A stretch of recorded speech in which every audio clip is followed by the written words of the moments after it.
Okay students, तो आज हम एक्सरसाइज 4.2 करने जा रहे हैं। इसमें जितने भी क्वेश्चंस हैं वो सारे आपने फैक्टराइजेशन मेथड से करने हैं। जैसे कि मैंने आपको जो फर्स्ट एक्सरसाइज में आपको उसको बताया भी था, जिसको हम स्प्लिटिंग द मिडिल टर्म भी कहते हैं, राइट।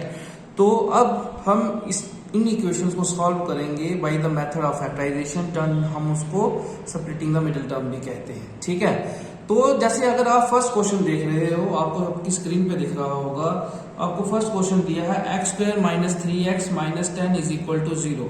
अगर मैं इसको कंपेयर करता हूं A X square plus B X plus C के साथ, तो मेरी ए बी और सी की वैल्यू क्या आएगी? ए की वैल्यू मेरी 1 आएगी, बी की वैल्यू -3 आएगी और सी की वैल्यू -10 आएगी, ठीक है। तो अब मुझे ब्रेक करना है मुझे ब्रेक किसको करना है? मुझे करना है -3 को। मतलब मुझे करना बेसिकली किसको ब्रेक होता है? मुझे x के कोफिशिएंट को ब्रेक करना होता है, मुझे -3 को ब्रेक करना है। और मेरा इस तरीके से ब्रेक करना है कि ऐड करके -3 आए और मल्टीप्लाई करके a इंटू सी आए। a इंटू सी हो गया 1 इंटू -10 दैट इज -10। तो अब मुझे -3 को ब्रेक करना है इन टू टर्म्स, और in two terms in such a way that the sum should be -3 and product is -10।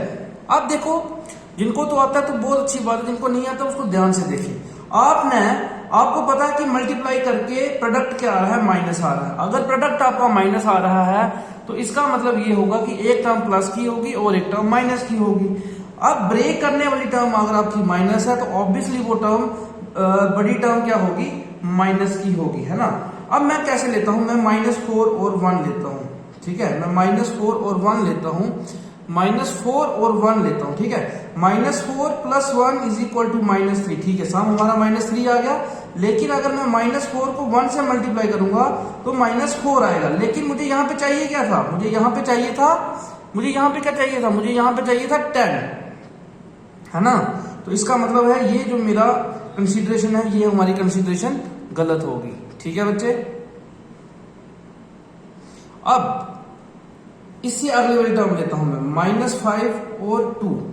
-5 plus 2 कितना होता है? -3 होता है। और अगर मैंने -5 को 2 के साथ मल्टीप्लाई करूं तो -10 आता है। तो मेरी सम वाली कंडीशन भी और प्रोडक्ट वाली कंडीशन, दोनों कंडीशंस मेरी यहाँ पे सेटिस्फाई हो रही हैं। तो यहाँ पे आएगा -5 और यहाँ पे आएगा +2। तो मेरा कैसे ब्रेक हुआ?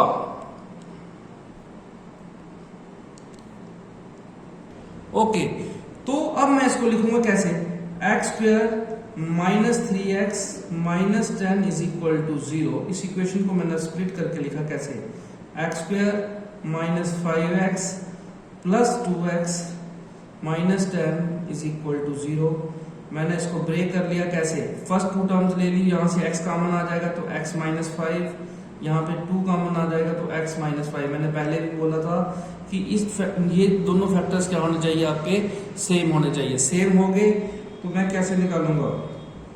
एक फैक्टर मेरा x -5 हो गया, दूसरा फैक्टर x + 2 हो गया। इसका मतलब हुआ x -5 इज इक्वल टू 0 और x + 2 इज इक्वल टू 0। इसका मतलब हुआ मेरे पास x की वैल्यू आ गई, -5 आगे गया तो +5 आ गया, और +2 आगे तो -2 हो गया। बहुत सिंपल है। मुझे नहीं लगता इसमें कुछ इतनी टफ आपको बात है समझने की।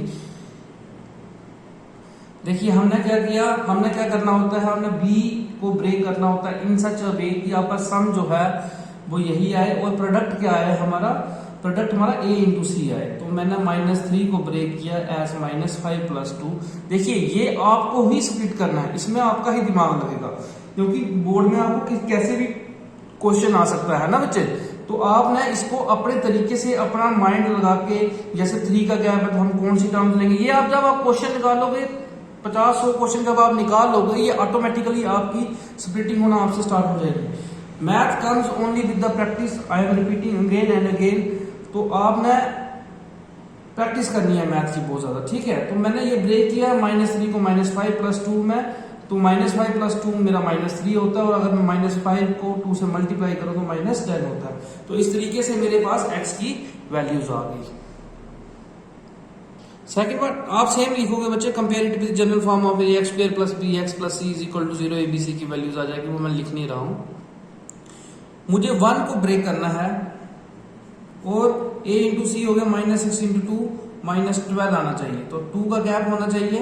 ये दोनों टर्म्स देखिए क्या आएंगी। ये मुझे तो बिल्कुल सिंपल है, 4 - 3, क्योंकि 4 प्लस -3 तुम्हारा 1 आ गया, और 4 को अगर -3 से मल्टीप्लाई करूंगा तो -12 आएगा। तो मेरी दोनों कंडीशंस यहां से सेटिस्फाई हो रही है। मैं ब्रेक करूंगा, 2x² plus x - 6 is equal to 0 को एज कैसे 2x² plus 4x - 3x - 6 is equal to 0। अब मैं इन दो टर्म्स में से 2x² और 4x में से 2x कॉमन ले लूंगा, बचेगा x + 2, और -3x और -6 से -3 कॉमन ले लूंगा, यहाँ पे भी बचेगा x + 2। आप सोच रहे होंगे कि यहाँ पे माइनस का प्लस कैसे आ गया, तो मैंने माइनस कॉमन निकाला, प्लस इंटू माइनस माइनस ही होता है। और दूसरी बात ये भी कि ये वाला फैक्टर और ये वाला फैक्टर सेम होना चाहिए, ये मैंने आपको पहले भी बताया, ठीक है। तो ये सेम हो गया, x + 2 तुम्हारा बाहर आ गया, दूसरा फैक्टर बन गया 2x - 3 इज इक्वल टू 0। इसका मतलब हुआ x + 2 इज इक्वल टू 0 और 2x - 3 इज इक्वल टू 0। इसका मतलब हुआ x की वैल्यू तुम्हारी एक आ गई -2 और दूसरी आ गई 3/2।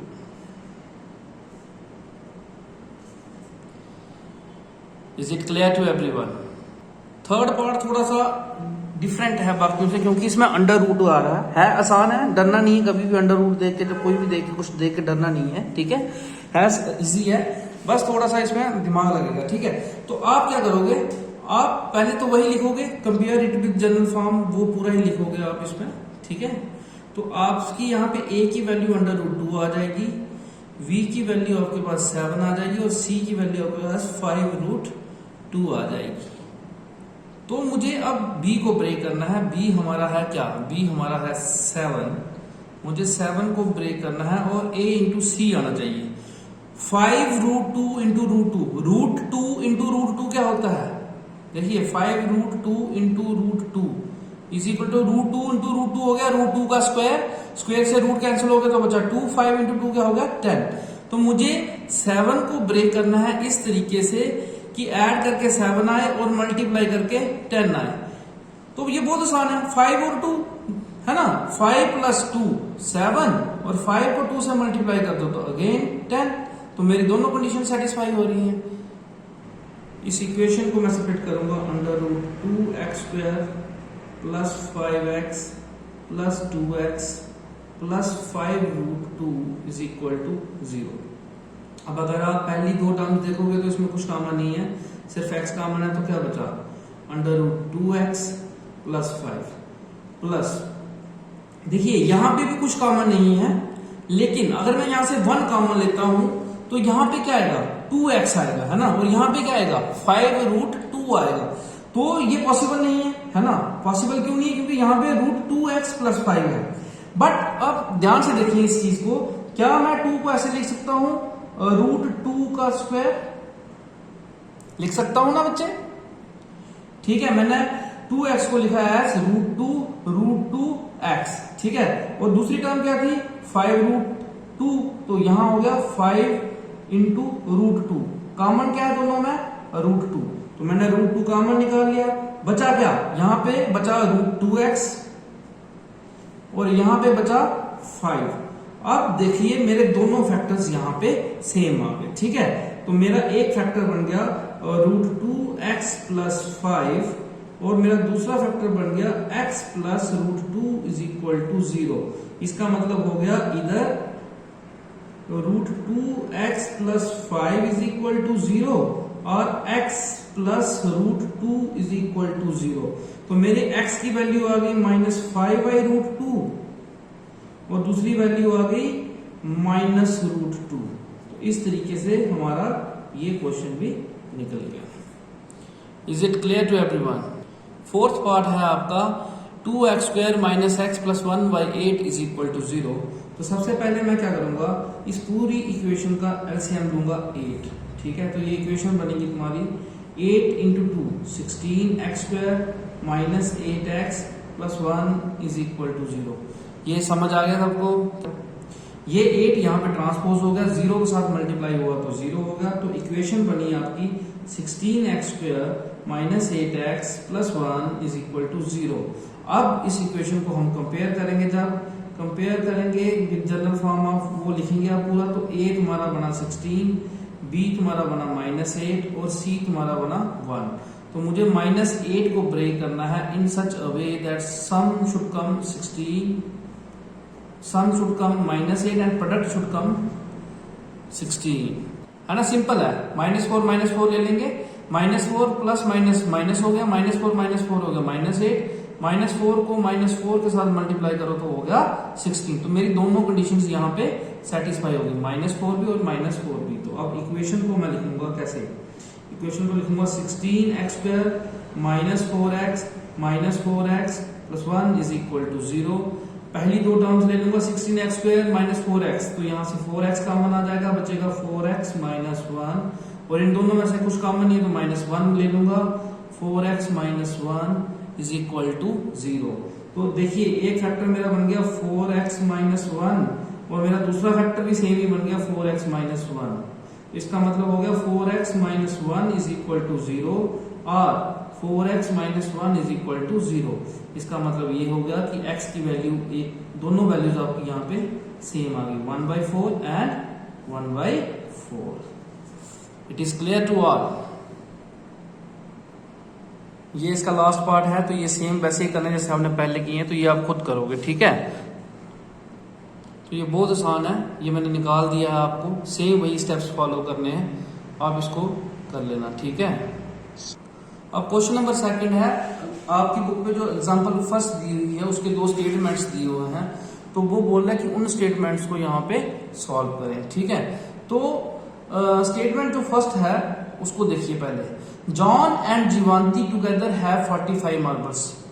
2 लोग हैं, एक का नाम जॉन है, दूसरे जीवंती है, उनके पास 45 मार्बल्स टोटल हैं। बोलता both of them lost 5 marbles each, ठीक है। दोनों ने 5-5 मार्बल्स को क्या कर दिया, लूज कर दिया, ठीक है। और उन दोनों जो 5-5 लूज करने के बाद उनके पास जो मार्बल्स बचे उनका प्रोडक्ट कितना था, 124। तो हमें पता करना है कि उन दोनों के पास कितने मार्बल्स हैं। तो पहले इस क्वेश्चन को आपने अंडरस्टैंड करना। देखिए 2 लोग हैं, कौन कौन, एक है जॉन और दूसरी है जीवंती, ठीक है। इस क्वेश्चन को समझेंगे अच्छे तरीके से। पहले उन्होंने बोला कि दोनों के पास 45 है। सपोज करो अगर जॉन के पास हैं 10 मार्बल्स, तो जीवंती के पास कितने होंगे, 35, क्योंकि दोनों को मिला के 45 है ना। तो वैसे ही मैं आकर लेट करता हूं, जॉन के पास x है तो जीवंती के पास कितने होंगे, 45 माइनस x, है ना। समझ आ गई बात, ठीक है ना। अगर जॉन के पास x है तो जीवंती के पास कितने होंगे, जितने उसके पास हैं वो 45 में से माइनस कर लो, क्योंकि दोनों के पास मिला के 45 मार्बल्स हैं, ठीक है। तो मैं लेट करूंगा कि जॉन के पास मार्बल्स हैं x और जीवंती के पास मार्बल्स कितने हो जाएंगे, फिर 45 माइनस x। अब क्वेश्चन में आपको ये बोला गया है, आपने लेट कर लिया कि जॉन के पास है x मार्बल्स और जीवंती के पास है 45 माइनस x मार्बल्स, ठीक है। क्वेश्चन में आपको ये बोला गया है कि अगर ये दोनों 5-5 लूज कर दे, 5-5 अगर मार्बल्स इनके गुम हो जाते हैं, ये लूज कर देते हैं, तो जो मार्बल्स बचेंगे उनका प्रोडक्ट 124 होगा। तो अकॉर्डिंग टू क्वेश्चन अगर जॉन के पास x मार्बल्स थे तो अगर उसके 5 लूज हो गए तो उसके पास कितने बचे, x माइनस 5, और जीवंती के पास 45 माइनस x थे, अगर 5 लूज कर लिए तो -5 हो गए, और इन दोनों का प्रोडक्ट कितना हो गया, 124 हो गया। क्लियर है। अब इनका प्रोडक्ट निकालेंगे हम। ये बना x माइनस 5 और ये बना 40 minus x is equal to 124। इसको एक्सपैंड कर लो, x into 40x minus x square minus 200 plus 5x is equal to 124। तो मैं सारी टर्म्स राइट हैंड साइड पे ले रहा हूं, तो ये इक्वेशन बन गई, राइट लेफ्ट हैंड साइड 0 बन गई, माइनस x स्क्वायर था, राइट हैंड साइड पे जाके प्लस x स्क्वायर हो गया। 40x प्लस 5x, 45x था प्लस का, आगे जाके माइनस 45x हो गया, आगे जाके माइनस 45x हो गया, और ये प्लस 124 पहले का था, माइनस का 200 आगे गया तो प्लस 200 हो गया। तो इक्वेशन आपकी बनी 0 x square minus 45x plus 324। अब मैं लेफ्ट हैंड साइड को राइट हैंड साइड बना दूंगा और राइट हैंड साइड को लेफ्ट हैंड साइड बना दूंगा।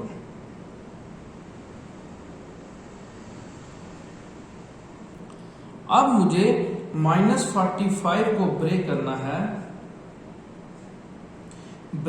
है, और आना क्या चाहिए हमारे पास 324 आना चाहिए। तो ऑब्वियसली दोनों टर्म्स माइनस की होंगी, तभी माइनस इंटू माइनस प्लस का होगा, है ना। प्लस की अगर टर्म्स आएगी तो जहां तो दोनों टर्म्स प्लस की होंगी या दोनों टर्म्स माइनस की होंगी। क्योंकि हम स्प्लिट माइनस वाली टर्म को कर रहे हैं तो ऑब्वियसली जो टर्म्स होंगी दोनों माइनस की होंगी। तो ये आपने आप थोड़ा सा दिमाग लगाना है इसमें क्या क्या आएगा, ठीक है। कैसे दिमाग लगाएंगे, देखिए मैं थोड़ा सा आपको एक आइडिया देता हूँ, ठीक है।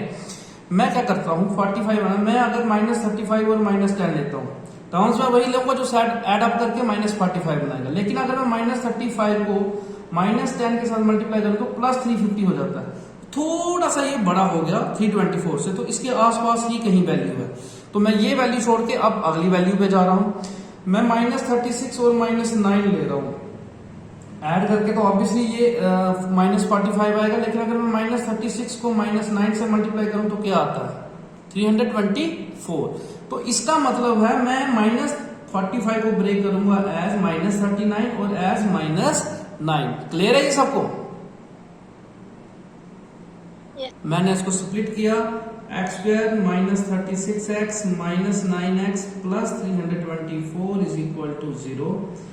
एक इक्वेशन यहां से बन गई, x कॉमन लेके x -36 और यहाँ पे -9 कॉमन ले लिया, x -36 इज इक्वल टू 0। तो एक इक्वेशन ये एक बन गया फैक्टर आपका x -36 और दूसरा फैक्टर बन गया हमारा x -9 इज इक्वल टू 0। इसका मतलब है x की वैल्यू एक मेरे पास 39 आ गई और दूसरी क्या आ गई 9 आएगी, ठीक है। तो यहाँ पे दो कंडीशंस बनेगी, है ना। दो कंडीशंस क्या बनेगी, पहली कंडीशन क्या बनेगी तुम्हारे यहाँ पे, पहली कंडीशन यहाँ पे ये बनेगी when x is equal to 9 number of marbles John have. तो जॉन के पास कितने आ जाएंगे 9 और नंबर ऑफ मार्बल्स जीवांती के पास कितने आ जाएंगे 45 -9 दैट इज 36। और दूसरी कंडीशन क्या आएगी हमारी, दूसरी कंडीशन आ जाएगी व्हेन, ये पहली कंडीशन थी when x is equal to 9, दूसरी कंडीशन है when x is equal to 36। तो number of marbles John have, उस केस में जॉन के पास 36 हो जाएंगे और जीवांती के पास कितने हो जाएंगे 45 -36 इज इक्वल टू 9। तो दोनों कंडीशंस में हमारी वैल्यू यहां पे आ गई। Is it clear to everyone? तो नेक्स्ट जो हमारी क्लास होगी उसमें मैं आपको ये पूरी एक्सरसाइज कंप्लीट करा दूंगा। इस अगर कोई समझ नहीं आती है, आपके पास मेरा व्हाट्सएप नंबर है, आप अपनी मुझे प्रॉब्लम्स व्हाट्सएप करो, ठीक है। और नोट्स में आपको इसके शेयर कर दूंगा साथ में।